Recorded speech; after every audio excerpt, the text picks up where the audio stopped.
bé tua xin ở phẳng ngang nhỏ nữa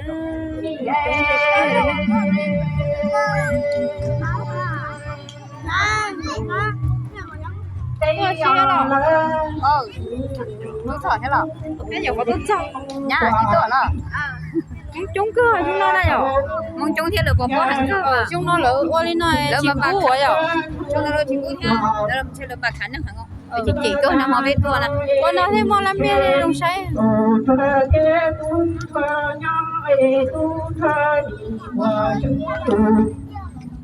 chúng tiếng chúng nó nè bé tua xin ở phẳng ngang nó lỡ chúng chắc rồi thì nhưng mà chúng muốn không kia hả một tí cháu tôi chỉ có suy chung nó dạ chung thôi tôi nó chứ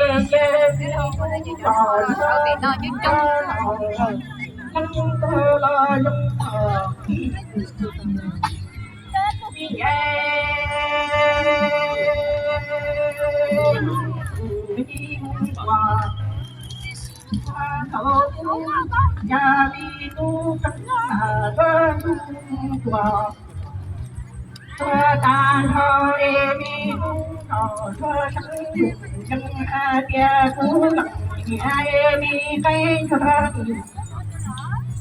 tư tư chi mò gì e chi na lặng chi tua ta chê chê tu trò tư mô ba lò lăng tua lo chê họ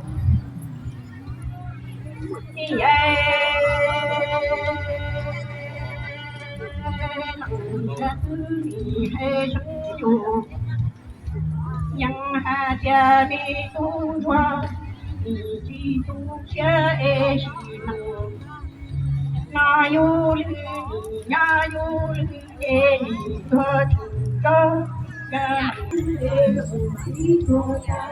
không có áo đấy cái chân nó về hộp bả gỗ sọ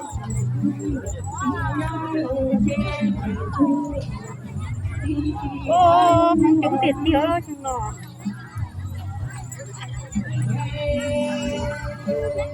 khó từ à bây giờ khó từ à không đánh đâu rồi đó con tộc lớn từ ta à thấy bên nào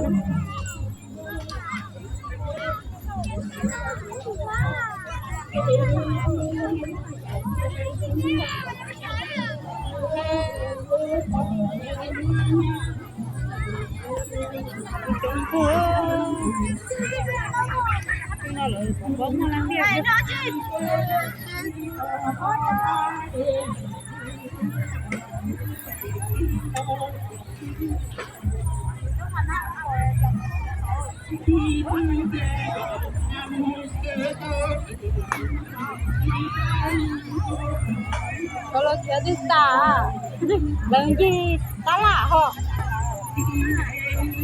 Cepat.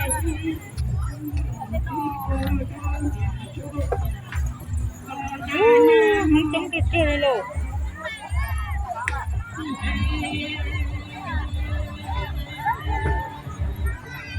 Bây giờ tao thôi vậy thôi, tôi sai sạch có hàng ngàn nữa. Chúng tôi đi rồi.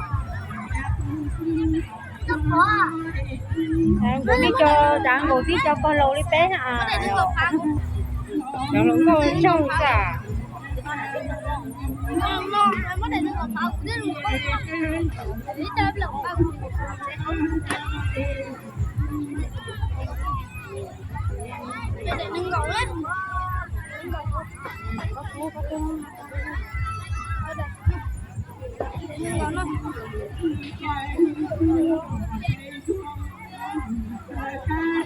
Nó đã sẽ đi cha.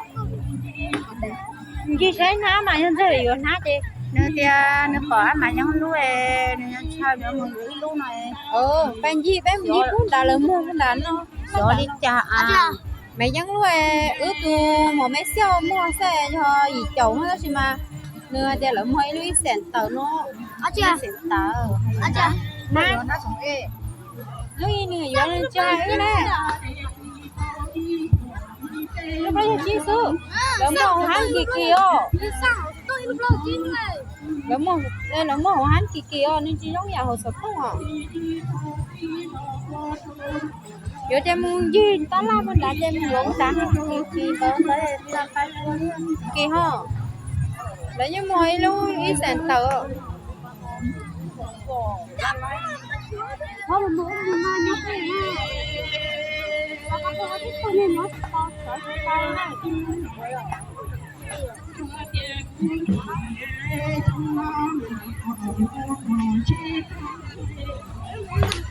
ô lỡ hai cái xe lỡ hốc của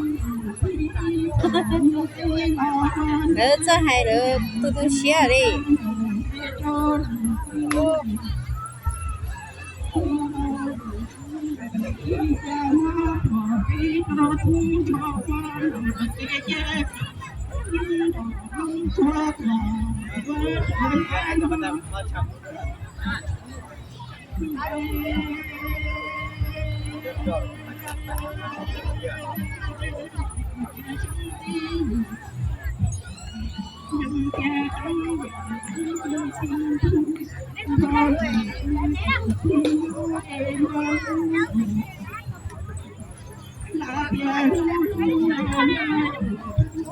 ôi ơi cho bạn đâu đi ạ có một hộp tư đi ạ